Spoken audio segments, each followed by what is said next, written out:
So you bought your first vintage motorcycle. Congratulations and welcome to the club. You've done the easy part. Now as far as keeping it on the road, well, that's a completely different story. I made this video to save you time, money, and frustration. Here are the 3 biggest mistakes new vintage motorcycle enthusiasts make and exactly how to avoid them.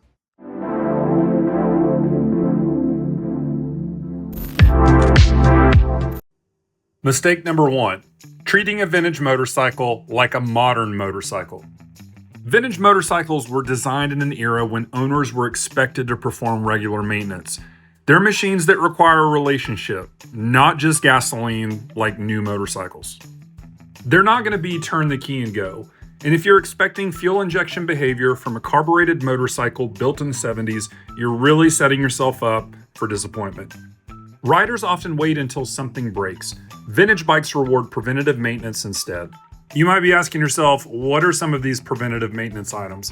Well, they include the valve adjustments, ignition timing, gapping the points, carb synchronization, carb cleaning, oil changes, chain adjustments, spoke tensions, and cable lubrication.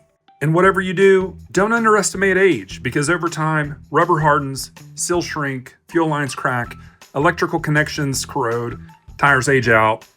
Mileage isn't everything. So while a lot of new hobbyists go into it not realizing this, you need to be ready to commit to preventative care on your classic, because realizing that time is a force acting on your machine and treating it as such will save yourself a lot of problems down the road. Mistake number 2, thinking the purchase price is the total cost of ownership. It can't be overstated how big of a misconception this really is. There's almost always going to be initial catch-up maintenance like fluids, a new battery, new fork seals, maybe some brake service and cables. New hobbyists typically don't budget for this right off the bat, so typically this is going to lead to them buying the cheapest reproduction parts possible, which oftentimes doesn't fit or is just terrible quality. And while we're talking about budget, we should probably talk about tools as well. Just because you have a set of metric wrenches and some screwdrivers, that doesn't mean it's going to cut it. And finally, there's the time investment. Not every cost is your hard-earned money. So taking all these points into consideration, you should do this instead. Budget for a complete baseline service. Even if the seller says it runs great, and they may be telling the truth, you still don't know when the oil was changed, how old the tires are, when the brakes were serviced, and so on and so forth. Starting with the known maintenance baseline gives you your confidence every time you hop on it. Now, as far as parts go, buy the best parts you can afford, especially for critical systems.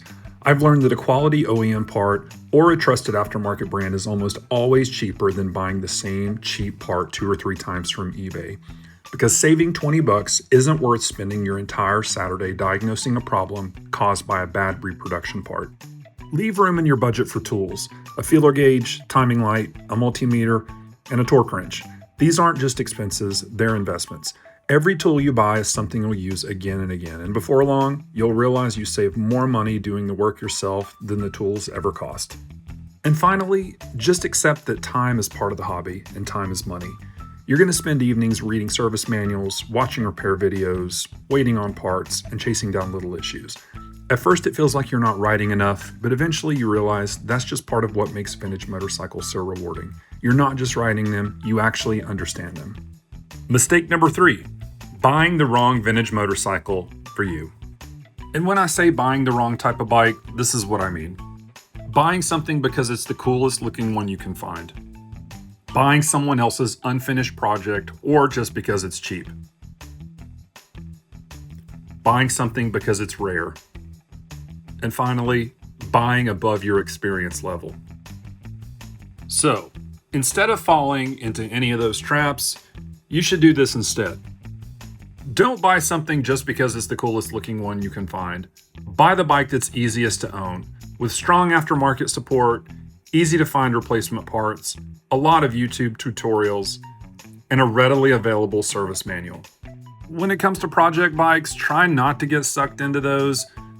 Buy the most complete motorcycle you can afford. However, if you are looking at someone else's project, make sure the exhaust system is all there, all the carburetor pieces are present, electrical components are as intact as possible, and model-specific trim is either there or included in the purchase, as those are typically the hardest and most expensive parts to replace.